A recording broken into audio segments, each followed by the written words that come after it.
Essentially, customer part number allows you to give your items an alias that your customer likes to use. If you want to be a really nice company and make sure that your customers can use their items to order your products, this is what you You're use it doing for. it. Look, for your bigger customers, you're doing yourself a favor. Yeah. When we had the last place I worked, we had a company that was doing just millions of dollars of business, and these are like a lot of derivative parts. Like finishes are different, bolting patterns are different, gasket thickness is different. I mean, it's very simple but very complex at the same time, and very easy to mess up.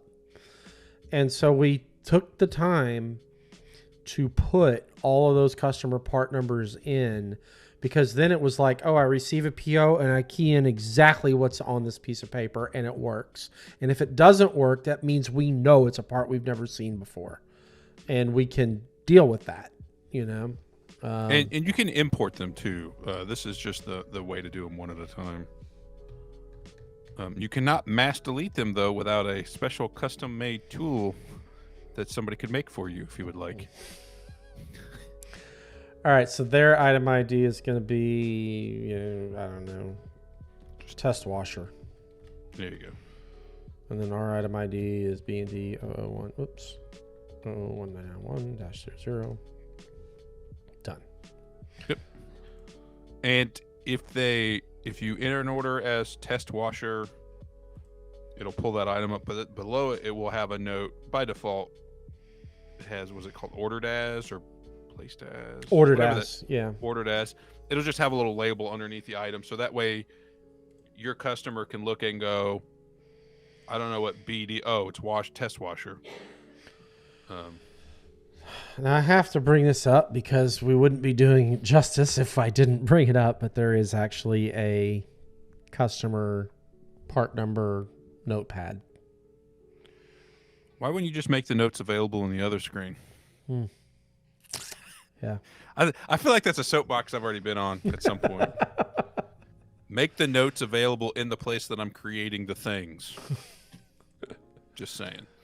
I don't think you can put notes on there. No, you can't, but there are some other things in here that there is an extended description field for it. There are some other things in here that may help. So just be aware of that. But no, I'm a big fan of customer part numbers. We can demo this out right quick. So if I am in order entry,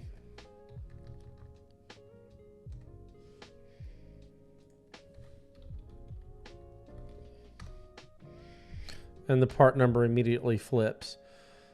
As Matt said, though, on the documentation that goes with it, like the order acknowledgement or whatever, it's going to say ordered as. So it's going to show your part number and theirs. Again, you're creating less friction at order entry.